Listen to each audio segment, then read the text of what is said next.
Some men get pushed to their limit and pour themselves a stiff drink and go to bed. I got pushed to mine and called an attorney from an airport bathroom at midnight. But we'll get to that. Tuesday, March 4th, Knoxville, Tennessee, 11:47 p.m. I was asleep in my recliner with the TV watching me, because that's what happens when you're 76 and you've earned the right to fall asleep anywhere you want. The volume was low. Some home renovation show. A couple arguing about countertops like it was a national emergency. My kind of Tuesday. My phone buzzed on the side table. I squinted at the screen. Mrs. Lucy. Now listen. Mrs. Lucy Coleman doesn't call past 8 p.m. Ever. She's 81. She goes to bed with the chickens, and the last time she called me after dark was when a raccoon got into her garbage and she wanted moral support. So when her name lit up my screen at 11:47 on a Tuesday night in March, every hair on the back of my neck stood straight up. I answered on the second ring. Lucy? Noah. Her voice was low, careful, the way people talk in hospital hallways. I'm sorry to call so late. I wouldn't if it wasn't. I just didn't know what else to do. I sat up straight, sleep gone. Completely gone. What happened? She exhaled slowly. I've been hearing Ella cry through the wall for 2 nights running. I knocked this afternoon. She opened the door by herself, Noah, in her pajamas. It was 4 o'clock in the afternoon, and she had a bowl of dry cereal on the couch, and the TV on, and she was completely alone. The room got very still. I asked her where her mama was, Lucy continued. She said her mom and dad went on a trip. Said they left 2 days ago, Sunday morning. I asked her if any adult had checked on her, and she said a lady from down the street brought her a sandwich yesterday, but she didn't know her name. My hand tightened around the phone. She asked me if you knew, Noah. That's the first thing she asked. Does my grandpa know? I was already standing. I'm on my way. I called Ella before I even had my shoes on. The phone rang once. Just once. Like she'd been sitting next to it in the dark waiting for someone, anyone, to call. Grandpa? Lord, that voice. 8 years old and already sounding like someone who had learned not to expect too much. Hey baby, you okay? I think so. 8 years old and already hedging her emotions to protect other people's comfort, my chest cracked clean down the middle. Ella, listen to me. Is the door locked? Yes, sir. Good girl. Have you eaten today? I had cereal this morning. And Mrs. Lucy brought me a sandwich yesterday, but I saved some for today because I didn't know when. She stopped. Like she'd said too much. She rationed a sandwich for 2 days because she didn't know when someone was coming back. I grabbed my keys. Pack a bag, sweetheart. Grandpa's coming right now. You're not spending another night alone. Silence. Then, so quiet I almost missed it. Grandpa, did I do something wrong? Because Michael got to go and I asked Mommy if I could come and she said the cruise cost too much and Her voice cracked. My birthday was last month. They got me a backpack. I thought maybe I'd been bad, but I can't remember what I did. I stopped moving. I stood in my hallway in Knoxville, Tennessee at midnight with my shoes half on, and I made a decision right then. Not an emotional decision, not a reactive one. A permanent one. Ella, you did nothing wrong. You hear me. Not one single thing. Now pack your rabbit and your favorite shirt and unlock the front door. Grandpa will be there in 4 minutes. Mrs. Lucy was sitting on the porch steps when my headlights swung into Birchwood Lane. Ella was next to her, wrapped in a blanket, her little rolling suitcase at her feet, stuffed rabbit wedged under her arm. When my headlights hit her, she stood up. Then she ran. She didn't say a word when she reached me. She just grabbed on and held. I picked her up, all 52 pounds of her, and held her in the driveway of my son's house, and looked over her shoulder at Mrs. Lucy, who was pressing her fingers to her lips, trying to hold herself together. I called his cell, Lucy said quietly. Yesterday morning. No answer. Left a voicemail, nothing. Of course nothing. I carried Ella to my car, buckled her in myself, tucked the blanket around her legs. Before I closed the door, Lucy touched my arm. Noah, I know an attorney. She's good. Real good. Family law. Her name is Catherine Watson. She's got an office downtown on Gay Street. 22 years, and she has never lost a custody case. Not one. I looked at her. Send me her number. Right now, Lucy. She already had her phone out. Ella was asleep before we hit the end of the street. I drove back toward Maple Ridge in silence. The radio off. Just the sound of the highway and the heat running and Ella slow breathing in the back seat. At the intersection of Kingston Pike and North Shore, I hit a red light. Don't do it, Noah. I did it. I opened Harry's Instagram. And there it was. Posted at 8:34 p.m. that same evening. Harry, Renee, Michael. Standing on the deck of a cruise ship somewhere off the coast of Florida. Golden hour light pouring over everything like God himself had agreed to be their photographer. Renee in a white sundress. Michael holding a virgin cocktail with a little umbrella in it. Harry, my son, my blood, the boy I coached in Little League and drove to college and cried at his wedding. Harry had his arm around his wife, and he was grinning like a man without a single thing on his conscience. Caption: Family time, so grateful for these two. These two. Not three. 2. The light turned green. I didn't move. The car behind me honked. I still didn't move. I just sat there at that intersection staring at those words. These two. The car behind me honked again, longer this time, real annoyed. Yeah, me too, buddy. Me too. I got Ella home, got her settled into the guest room with her rabbit and an extra blanket and a glass of water on the nightstand. I sat on the edge of the bed until her breathing went slow and even. Then I went to the kitchen table. I opened my laptop, I made a pot of coffee I didn't need. And I started writing everything down. Every date, every detail, every word Ella said, verbatim. Lucy's account, the Instagram post, the timestamps, the voicemail Harry never returned. This wasn't anger. This was evidence. At 2:11 a.m. my phone buzzed. Lucy had sent the contact card. Catherine Watson. Watson & Associates Family Law. Gay Street, downtown Knoxville. 22 years experience. I saved it immediately. Then I opened a new browser tab and started looking at flights to Miami. Because here's the thing about being a grandfather in Knoxville, Tennessee, who just picked up his 8-year-old granddaughter from an empty house on Birchwood Lane where she'd been rationing a sandwich and eating dry cereal alone for 2 days. You don't get mad, you get organized. If you have been listening for a while, do us one quick favor. Subscribe. A lot of people watch without ever doing it, but it costs you nothing and it means everything to us. Hit the like button while you're at it, and drop your thoughts in the comments after listening. You are going to love it here. By 3 a.m. I had 2 round-trip tickets to Miami booked, a suite at the Key Biscayne Island Resort confirmed, and a 9 a.m. appointment request sent to Catherine Watson's office email that read simply, "My name is Noah Fletcher. My granddaughter was left home alone for 2 days while her parents took a cruise with their biological son. I need to know every legal option available to me.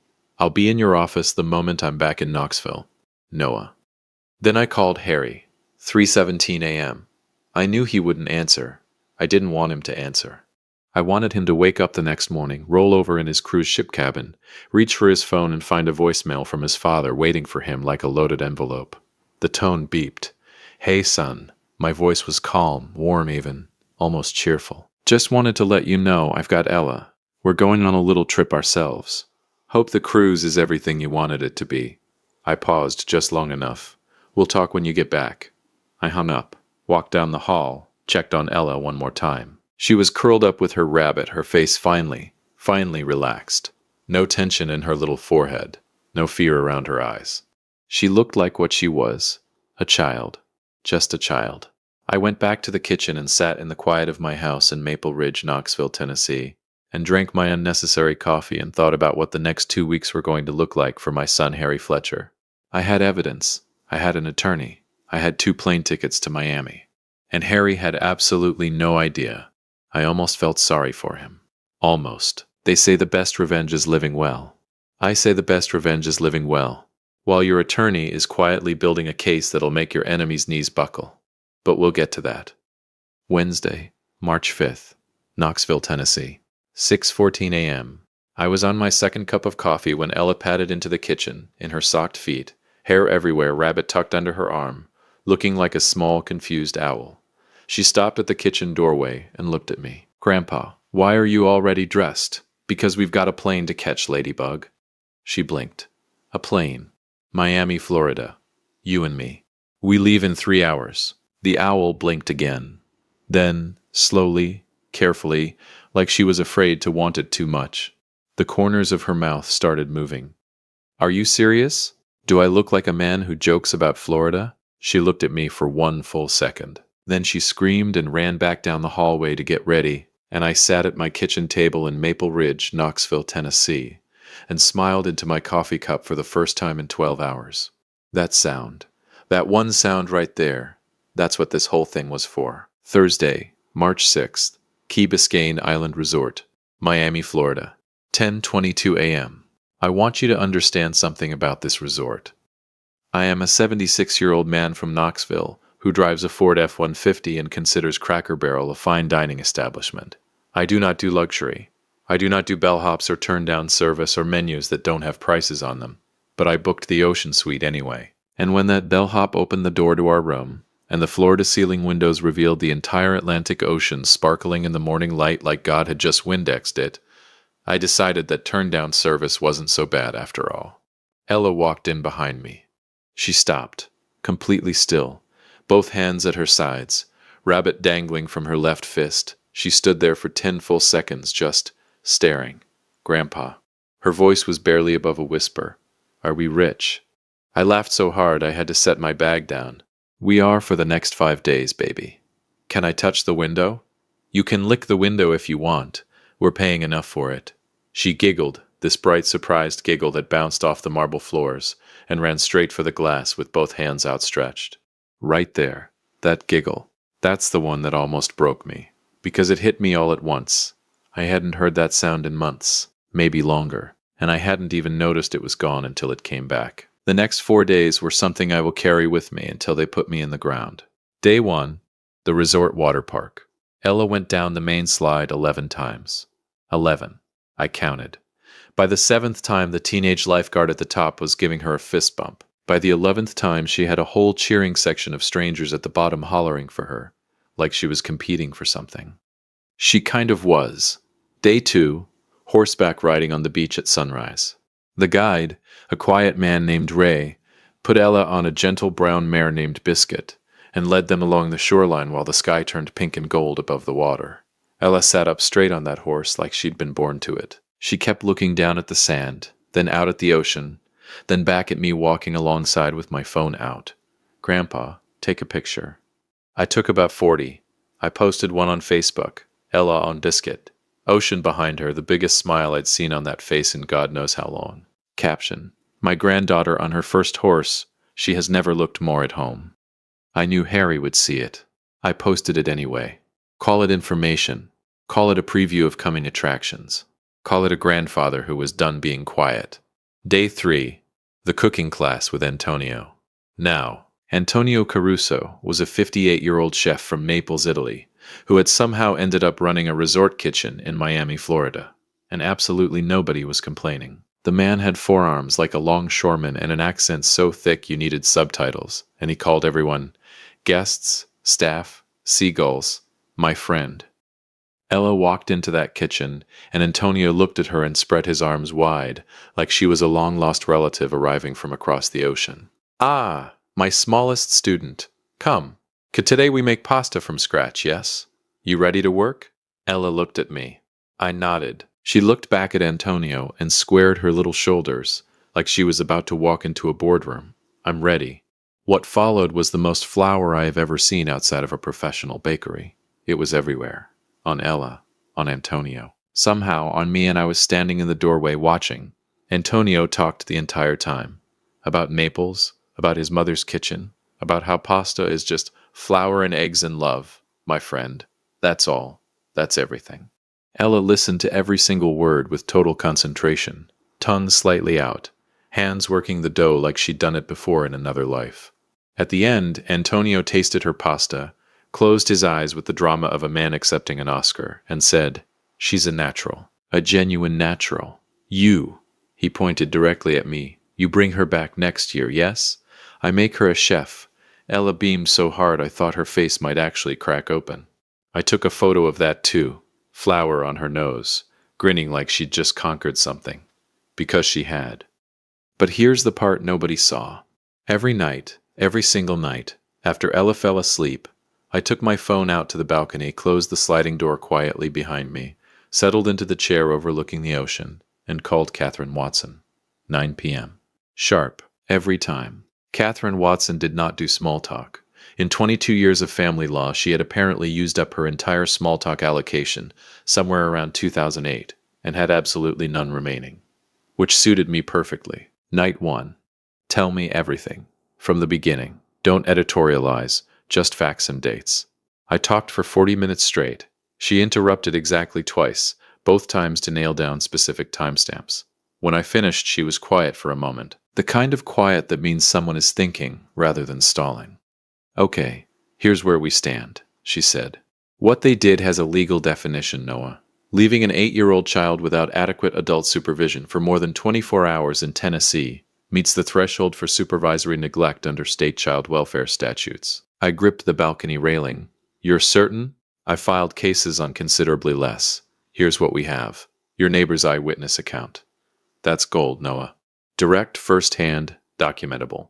We have the child's own statements. I'll need those properly recorded. We have the Instagram post time-stamped during the neglect period. And we have your voicemail establishing you as the responsible party who stepped in when her parents didn't. She paused. I also need school records. Behavioral changes, attendance, teacher notes, anything flagged in the past 2 years. I'll have them by Friday.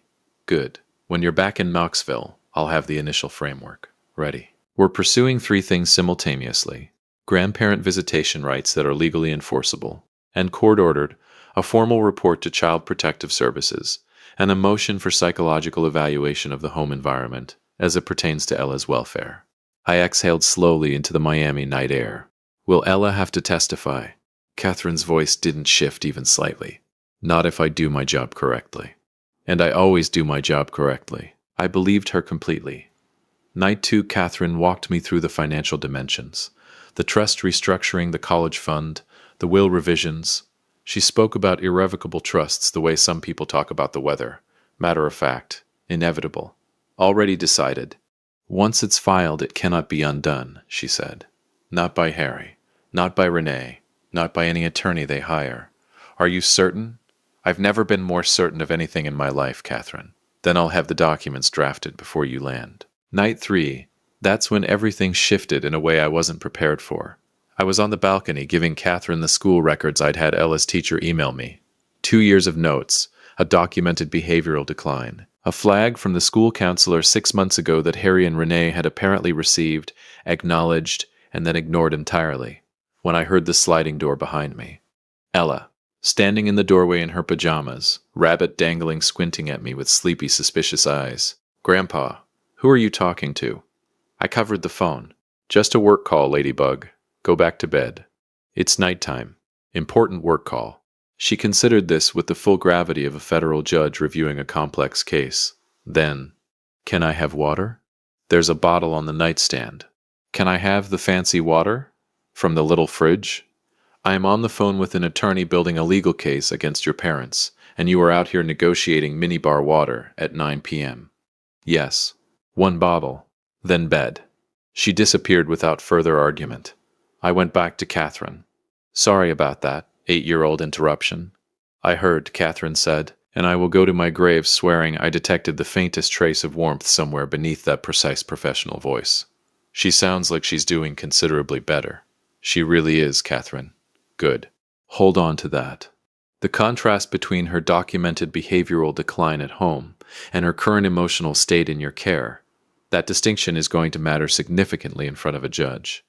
I wrote that down word for word, but it was night 4 that I genuinely was not prepared for. We were at the resort's main restaurant. White tablecloths. Candles. The kind of place where the breadbasket arrives before you've even fully sat down. Ella was eating shrimp for the first time, making a different face with every single one, conducting a full running commentary on each shrimp individually, ultimately and ceremoniously declaring that she loved them. I was watching her and thinking, this is exactly what she looks like when nobody is making her feel small. When she suddenly put her fork down, went completely quiet, looked at the tablecloth for a moment, then looked up at me with those enormous brown eyes. Grandpa, am I adopted because something is wrong with me? The restaurant kept moving all around us, glasses clinking somewhere behind me, a couple laughing at the bar, a waiter rattling off specials at the next table. But right there, at that table, everything stopped. I set my fork down slowly. I reached across that white tablecloth and I took both her small hands in mine, and I told her the truth. All of it, every piece of it, age-appropriate, careful, completely honest. I told her what adoption means and what it absolutely does not mean. I told her that being chosen is not consolation prize, it is the whole race. I told her that her birth mother was young and scared, and that what she did was an act of love, not abandonment. I told her that I would have driven through the night, flown across the country, and turned over every legal stone in the state of Tennessee before I let anyone make her feel like a leftover. Her eyes got shiny. She nodded slowly, processing every word with that serious, careful face she gets. Then she looked at my bread basket. Can I have some of your bread? You can have all of it. And dessert. Order 2. She smiled. Small at first, then bigger, then the real one. The one that starts slow and then reaches all the way up to her eyes and just stays there. I excused myself to the restroom after dessert, stood at the sink, ran cold water over my wrists and stared at myself in the mirror for a long moment. Because I had held it together at that table for her, I had been steady and warm and certain, because that was what she needed. But I am only human, and somewhere out there on the Atlantic Ocean, on a cruise ship full of champagne sunsets and carefully curated Instagram captions, my son Harry Fletcher was sleeping just fine. That thought, that specific thought, that was the one that made me dry my hands, straighten my collar, walk back out to that restaurant, and sit down across from my granddaughter, and make a decision that had been building since the moment I picked up Mrs. Lucy's phone call. No more waiting, no more patience, no more giving Harry the benefit of any doubt. We were going home to Knoxville, and Catherine Watson had work to do. If you'd made it this far and want stories like this to keep coming, it really helps if you hit that like button and subscribe. Thank you for real. Some people need a courtroom to find justice. Some people need a conversation. Harry Fletcher needed both, and I made sure he got them. Sunday, March 16th, Knoxville, Tennessee. 4:47 p.m. Ella fell asleep on the plane home with her head on my shoulder and her stuffed rabbit in her lap, and a half-eaten bag of pretzels in her hand like she'd just stopped mid-snack and checked out completely. The flight attendant smiled at us when she came by to collect trash. I held up one hand. Don't wake her, please. She nodded and moved on quietly. I sat there at 30,000 feet with my granddaughter asleep on my shoulder and thought about what was waiting for us back in Knoxville. Not with dread, with something closer to quiet certainty. The kind a man feels when he knows exactly what he's walking into and is already prepared for every single version of it. Harry and Renee had landed 2 days earlier. I knew because Harry had finally responded to my 3 a.m. voicemail. Not a phone call. Not even a real sentence. 6 words via text message. No punctuation. No explanation. We need to talk. Coming home Sunday. I read it twice. Then I forwarded it to Catherine Watson with one line attached. Monday morning. My house. Be there at 9. Catherine replied in under 4 minutes. Already cleared my calendar. I'll bring everything. Monday, March 17th. Maple Ridge, Knoxville, Tennessee. 8:59 a.m. Catherine Watson arrived at my front door at 8:59 a.m. 1 minute early, which I would later learn was the latest she ever arrived anywhere. Charcoal blazer. Low heels. A leather briefcase that had clearly seen serious rooms before mine. She walked in, set her files on my dining room table, accepted a cup of coffee without ceremony, and sat down like she had been sitting at that table her entire career. I liked her more every single time I saw her. They don't know I'm here? She asked without looking up from her folder. They think it's a family conversation. The faintest smile crossed her face. Just barely. It is. Just a very well-documented one. At 9:03 a.m. I heard Harry's car pull into the driveway. Here we go. The front door opened. Harry came in first. My son, 38 years old, tanned from 10 days on a cruise ship, wearing a jacket like he'd dressed deliberately for this moment. He looked tired underneath the tan, the deep kind. The kind that sleep doesn't fix because it isn't coming from exhaustion. It's coming from somewhere inside that rest can't reach. Renee came in right behind him. Chin up, shoulders squared, jaw set. The woman had clearly spent the drive over constructing her argument, and she arrived fully armored and ready to deploy it. Harry opened his mouth to speak. Then he saw Catherine. He stopped walking. Mid-step. Like someone had cut his power. Dad. Who? Harry, Renee, this is Catherine Watson, I said pleasantly. Family law attorney, 22 years experience. Office on Gay Street, downtown. Please, sit down. There's coffee. Renee's eyes moved from Catherine to me to the open folder on the table and back to Catherine. Something shifted behind her eyes. Not fear yet. Recalculation. Noah. Her voice was controlled. We came here for a family conversation. Not a, this isn't. Please sit down, Mrs. Fletcher, Catherine said. Just that. Just 4 words in that perfectly even voice. Renee sat down. Not because she wanted to, because something in Catherine's tone made the alternative feel significantly worse. I had experienced that exact same tone on the phone from Miami, and I completely understood. Harry sat beside her, his hands flat on the table. He still hadn't looked directly at me. He knows. He has known since the moment he listened to my voicemail on that cruise ship. He has been carrying it across 2 states and 10 days of ocean air, and it is sitting right there on his face for anyone paying attention. Catherine opened her folder without theater or ceremony. No dramatic pause. No build-up. She simply slid a single typed sheet of paper across the table like she was passing the salt. A timeline. Clean. Precise. Merciless. Sunday, March 2nd. Harry and Renee Fletcher depart Knoxville, Tennessee, with minor child Michael Fletcher, for Port of Miami. Minor child Ella Fletcher, age 8, remains at family residence on Birchwood Lane, without adult supervision. March 2nd through March 4th. Ella Fletcher observed alone at residence by neighbor Lucy Coleman. Child reported surviving on dry cereal and a single sandwich over the 2-day period. No confirmed adult supervision during this time. Tuesday, March 4th, 11:47 p.m.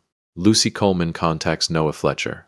Tuesday, March 4th, 11:59 p.m. Noah Fletcher retrieves Ella Fletcher from residence. Harry read it. His face didn't move a single muscle. Renee read it. Her face moved considerably. This is completely. You can't just. We made arrangements, Mrs. Fletcher. Catherine's voice remained perfectly pleasant. Perfectly immovable. I'm going to save everyone some time.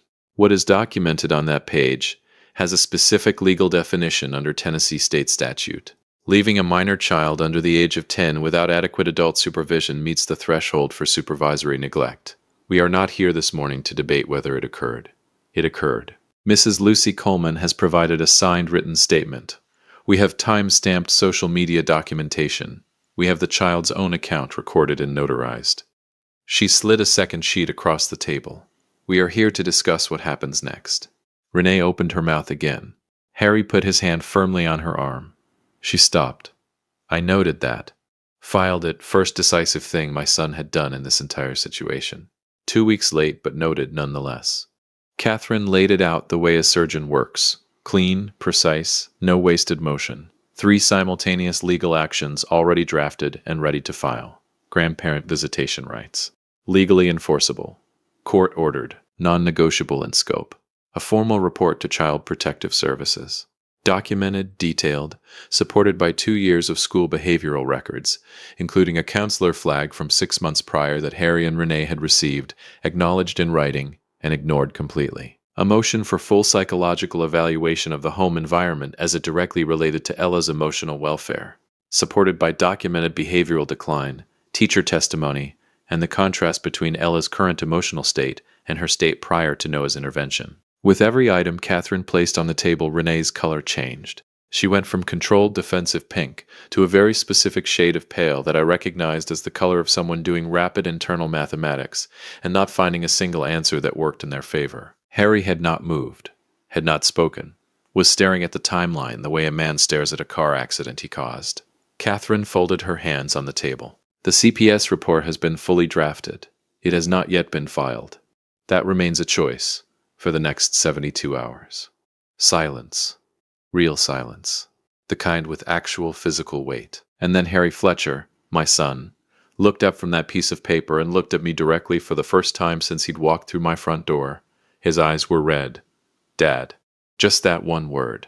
Just my name, carrying the full weight of everything he hadn't said for 2 weeks. A confession and an apology and a question, all compressed into a single syllable.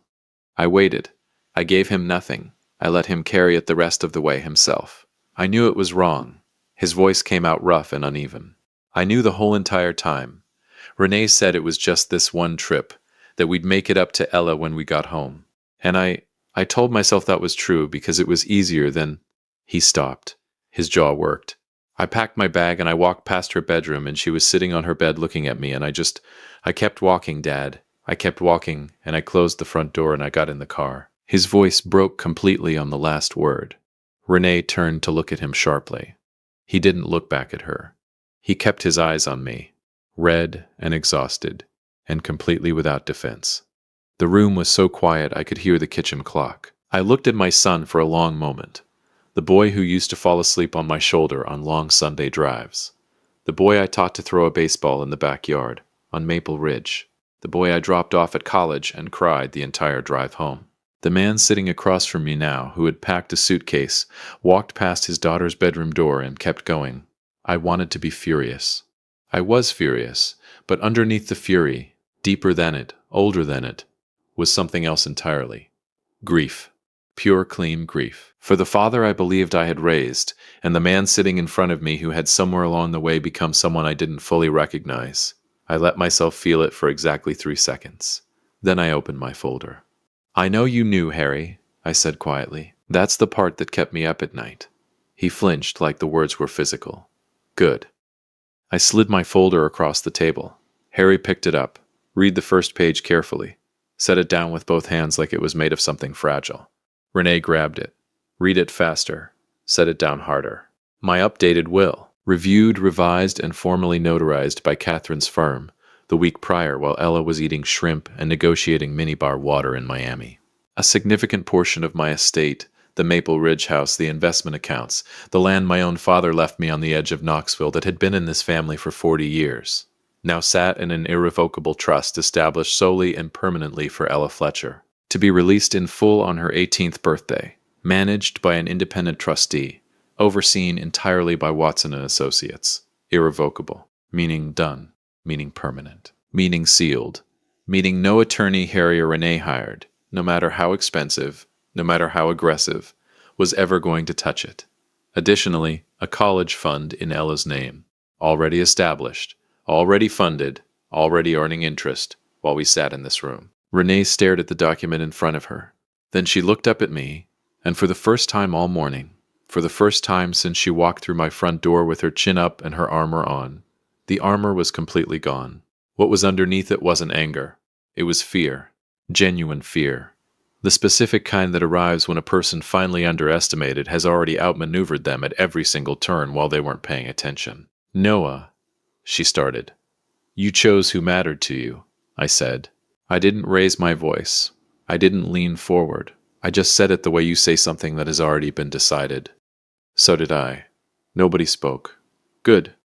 Catherine laid out the resolution terms. 4 conditions. Clear, specific, legally binding, and entirely non-negotiable. 1. Ella begins weekly sessions with a licensed child therapist within 30 days. All costs covered by the trust. 2. Noah receives legally enforceable visitation rights, effective immediately, every other weekend, 2 full weeks every summer. Major holidays to be discussed and agreed upon in writing. 3. Harry and Renee complete a minimum of 4 sessions of family counseling, together and individually. Documentation of attendance required. 4. The CPS report sits sealed in Catherine's files for 1 full calendar year. Any violation of any single condition, 1 missed counseling session, 1 incident, and it gets filed that same day. No phone call first. No second chance. Filed. Catherine closed her briefcase with a soft, deliberate click. These are not suggestions, she said pleasantly. They are terms. Renee looked at him. A whole silent conversation happened between them in about 4 seconds. Then she looked back at the table and gave 1 single tight nod. Like it cost her something. She wasn't getting back. It did. Good. They signed at 10:34 a.m. Harry stood to leave and paused at the dining room doorway, his back to me, 1 hand resting on the frame. Is she... His voice caught slightly. Is Ella okay? I let the question sit in the air for a moment, long enough to be felt. She will be, I said. No thanks to you, but she will be. He nodded at the doorframe, didn't turn around, walked out. Renee followed without a word or a look. The front door clicked shut behind them. 6 months later, September. Knoxville, Tennessee. Ella calls me every Sunday at 6 p.m. Has not missed a single one. Last Sunday, she talked for 47 minutes without pausing for air. About school. About her therapist, Evelyn, who she describes as always smelling like a bakery, which is weird, but I actually really like it. About the pasta she made Harry for his birthday from Antonio's recipe. About how Michael let her pick the movie on Friday night, and she picked something he visibly hated. And she felt a little bit bad, but also honestly not really. That last part she absolutely got from me. I am choosing to be proud of it. Harry shows up to every school event now, third row, every single time. He claps the loudest, and he doesn't make a production of it. No big announcements, no performative gestures. He just shows up and he stays the whole time. It is not redemption, not yet. But it is the road to it, and I know the difference between a man performing change and a man actually attempting it. Harry is attempting it. Renee is harder. Renee is civil and present, and trying in some weeks that genuinely has to be enough. The counselor told Harry, and Harry told me during one of our own conversations, that have slowly, carefully resumed, that Renee had built her entire sense of family around Michael, and that Ella had always represented something she didn't know how to absorb. I'm not a therapist. I'm not even going to pretend I fully understand it. They spent $20,000 to make her feel invisible. I spent more to make sure she never forgets she was always worth seeing. And that, right there, is the whole story. If you enjoyed this story, join our community by hitting that like button and subscribing for more real, raw, and family-centered stories. And as always, thank you for being a part of Dad's Raw Revenge. I will see you on the next one.